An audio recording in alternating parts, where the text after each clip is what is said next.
జై శ్రీమన్నారాయణ. సుదర్శనవాణి పరిపూర్ణ వాస్తుకు స్వాగతం.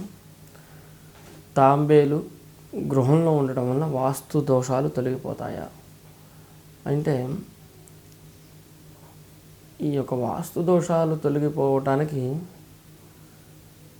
మనం అనుకున్నట్టుగా వస్తు రూపేణ అయితే వాస్తు అంటే వస్తువులతో తయారు చేయబడింది. ఏమేమి వస్తువులు?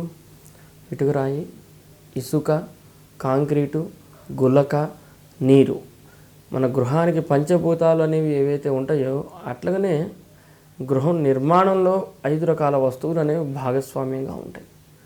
ఈ 5 రకాల వస్తువులతో మనం ఒక నిర్మాణాన్ని ఏర్పాటు చేసినప్పుడు ఆ నిర్మాణం ఏ విధంగా ఉండాలి అనేది తెలియజేసే శాస్త్రమే మనకు వాస్తు శాస్త్రం. అయితే ఈ వాస్తు శాస్త్రం ద్వారా నిర్మాణాన్ని ఈ విధంగా ఉండాలి అని చెప్పి నిర్మించుకుంటే అది ఒక ఎత్తు. ఆ శాస్త్ర ప్రకారంగా కాకుండా మనకు కావలసిన రీతిలో నిర్మాణం ఈ విధంగా ఉంచుకుందాము అనేది మరొక ఎత్తు. ఉంచుకుందాము అనే చోట మనకు డెఫినెట్గా ప్రత్యామ్నాయ మార్గాలు వస్తాయి. అంటే డెఫినెట్గా అక్కడ ఎక్కడో ఎర్రర్ అనేది మనం చేస్తున్నాము. ఎర్రర్ చేసినప్పుడు ప్రత్యామ్నాయంగా మనకు వాటి ఫలితాలు అనేవి నెగిటివ్గా ఉన్న వాటిని పాజిటివ్గా తీసుకుంటే కొత్త కొత్త వస్తువులు మనం ఆపాదించాలి. అందులో ఒక భాగమే మనకు తాబేలు. తాబేలు అంటే విష్ణు స్వరూపం. అట్లాగే కొంతమంది చేపలు పెంచవచ్చా, ఎక్వేరియం పెట్టుకోవచ్చా అని అడిగారు. అంటే మత్స్యం అంటే మత్స్య అవతార రూపంలో ఉన్నటువంటి శ్రీ మహావిష్ణువు యొక్క అవతారం అది. అయితే ఈ తాబేలు అనేది ఉండడం వల్ల వాస్తు దోషాలు తొలగిపోతాయా అంటే, అసలు ఏ ప్రాణి ఎక్కడ ఉండాలో అది అక్కడ ఉంటేనే దానికి సుభిక్ష ఉంటుంది. మానవుడు భూమి మీద ఉంటే మానవునికి శుభం. మానవుడు వెళ్ళి సముద్రం లోపల నివసిస్తున్నాడు అనుకోండి, అది ఎంతో కాలం బతకలేడు. సముద్రం ఎంత మటుకు ఉంటుంది? అంత లోపలికి వెళ్ళి పాతాళంలో నివసిస్తూ ఉంటే అక్కడ నివసించేటువంటి జలచరాలు, జీవచరాలు అనేవి వేరుంటాయి. మానవుడు భూమి మీద నివసించాలి. అట్లనే తాంబేలు ఎక్కడ ఉండాలి? తాంబేలు అనేది సముద్రంలోనో నదిలోనో నీటిలోనో ఉంటూ ఉంటేనే దానికి బలం ఉంటుంది. బయటకు వచ్చిన తర్వాత దానికి బలం తగ్గిపోతుంది. కనుక అటువంటి తాబేలు తెచ్చి మన గృహ సముదాయంలో ఉంచడం వల్ల ఫలితాలు అయితే రావు అంటారు. ఎందుకంటే ఇంకొకటి మనకు శాస్త్రంలో ఎక్కడ నిరూపించబడేది ఎవరు చెప్పలేదు. ఏ మహర్షి కూడా చెప్పలా మీరు గృహం ఎట్లాగైనా కట్టుకోండి, తర్వాత తాబేలు తెచ్చి పెట్టుకోండి అని చెప్పి ఏ మహర్షి కూడా చెప్పలేదు, చెప్పరు కూడా. సరిగా చూసేటువంటి గురువుగారు ఎవరు కూడా ఈ సలహా ఇవ్వరు. అంటే అసల్లో మనం నిర్మాణం చేసుకున్నటువంటి నిర్మాణం అనేది బలం ఉంటే, వాస్తుపరంగా దైవ బలం, తర్వాత ఎటువంటివి పెంచకపోయినా ఏమీ కాదు. ఇప్పుడు ఉదాహరణకి మీరు పెంచుతున్నారు, సరిగా లేదు, ఇల్లు సరిగా లేదని.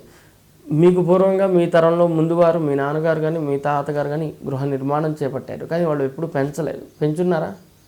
పెంచలా. కానీ వాళ్ళందరూ బాగున్నారు కదా, అభివృద్ధిలో కావచ్చు, ఆటంకం లేకుండా, ఉద్యోగంలో కావచ్చు, వ్యాపారంలో కావచ్చు, వ్యవసాయంలో కావచ్చు, అన్నింట్లోనూ వైవాహిక జీవితంలో వాళ్ళ సంతానం కూడా అభివృద్ధి జరిగితేనే మీరు కూడా అభివృద్ధిలోకి వచ్చినట్లు లెక్క. కనుక వాళ్ళందరూ కూడా ఇవేమీ పెంచకుండా వాళ్ళు ముందుకు వచ్చినప్పుడు మనం మాత్రం ఎందుకు పెంచాలి? ఈ జనరేషన్లో 2020 జనరేషన్లో 2020లో మనం తాబేలు ఎందుకు పెంచాలి? అవి పెంచకుండా 2000 ఇయర్ వరకు కూడా అందరూ బాగానే ఉన్నారు. తాబేలు పెంచడం వల్ల బలం వస్తుందని ఎవరికి ఆ అవకాశం రాలా. ఎందుకంటే గృహ నిర్మాణం అనేది ఎప్పుడు బలంగానే కట్టుకున్నారు. నిర్మాణంలో బలం లేనప్పుడు మనకి ఇవన్నీ గుర్తొస్తూ ఉంటాయి. అంటే అసల్లో మనం ఆహారం సక్రమంగా తీసుకోకపోతేనే మనకు B complex tablet, Neurobion syrup injections అవి గుర్తొస్తుంటాయి. అంటే బలం ఇంకా వేరే రూపంలో ఎట్టా రావాలి, ఏదో ఒక రూపంలో రావాలి కదా మనకు బలం అనేది. ఆహారం ఏమో నేను తీసుకోనంటే నాకు అన్నం గిట్టదు, లేదంటే పాలు గిట్టదు, కూర అన్నం తిండి మా అబ్బాయి. మరి ఏం చేయాలి? వెజిటబుల్స్ తినకపోతే లో బీపీ వస్తుంది, షుగర్ డౌన్ అయిపోతుంటుంది. దానికి ప్రత్యామ్నాయం న్యూరోబీ ఇంజెక్షన్, సెలైన్ బట్టలు ఎక్కిస్తూ ఉంటాం. మేమేమంటాము శాస్త్రంలో అసలు ఆ వెజిటబుల్సే తినమని చెబుతాం. అంటే అసలులోనే ప్రకృతి సిద్ధంగానే మనం బలం వచ్చే విధంగా నిర్మాణం చేయాలి. గాలి ఎటువైపు నుంచి ఎటువైపుకు వస్తే వాస్తుపరంగా గృహంలో దోషాలు తొలగిపోతాయి. ఎటువైపు నుంచి గాలి, ఏ దిక్కు నుంచి గాలి ఏ సమయంలో వస్తే క్రిమికీటకాలు నశించబడతాయి. సాయంత్రం వెలుతురు, సూర్యరశ్మి పడమర భాగం నుంచి కనుక వచ్చినట్లయితే అక్కడ ఉండేటువంటి డి విటమిన్ వల్ల దోమలు, ఈగలు అట్లాంటివన్నీ కూడా చనిపోతాయి గృహంలో. మనకి ఇవాళ రేపు ఆ వెలుతురు రానికుండా కడుతున్నాం. ఇల్లు దగ్గరికి కడితే ఆ వెలుతురు రావట్లా, సూర్యుడు రావట్లా.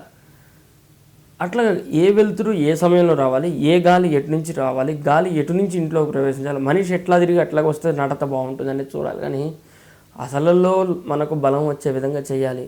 ప్రత్యామ్నాయ మార్గాలను మనం వీలైనంతగా అవాయిడ్ చేద్దాం. అవాయిడ్ చేస్తే గృహాన్ని గృహంలాగా కట్టుకుందాం. తత్ఫలితాలు అనేవి ఆనందంగా ఉంటాయి. అదేవిధంగా ఈ సుదర్శనవాణి ఛానల్ని అందరూ కూడా సబ్స్క్రైబ్ చేసుకోండి. మీకు ఏదైనా సూచనలు కావాలి, సలహాలు కావాలంటే కామెంట్ చేయండి. అందులో కామెంట్లో మేము రిప్లై ఇస్తాము ఏ రోజుకి ఆ రోజు. ఉదాహరణకి మీరు ఉదయం చేశారు అమెరికా నుంచో ఎక్కడి నుంచో, మాకు ఇక్కడ సమయం రాత్రి అయిందనుకోండి, మేము పడుకొని ఉంటాం. అప్పుడు రిప్లై ఇవ్వకపోయినా మీకు మధ్యాహ్నానికో సాయంత్రానికి ఏదో ఒక టైం మేము రిప్లై అందజేస్తాము. కాబట్టి వీలైనంతగా మీకు కామెంట్ చేయలేని విధంగానే మా యొక్క వీడియోస్ అనేవి వస్తాయి. మీరు ఇంకా కొత్త విషయాలు ఏమైనా కావాలంటే చెప్పండి, వాటి గురించి కూడా వాస్తులో మనం వివరించడం అనేది జరుగుతుంది. జై శ్రీమన్నారాయణ.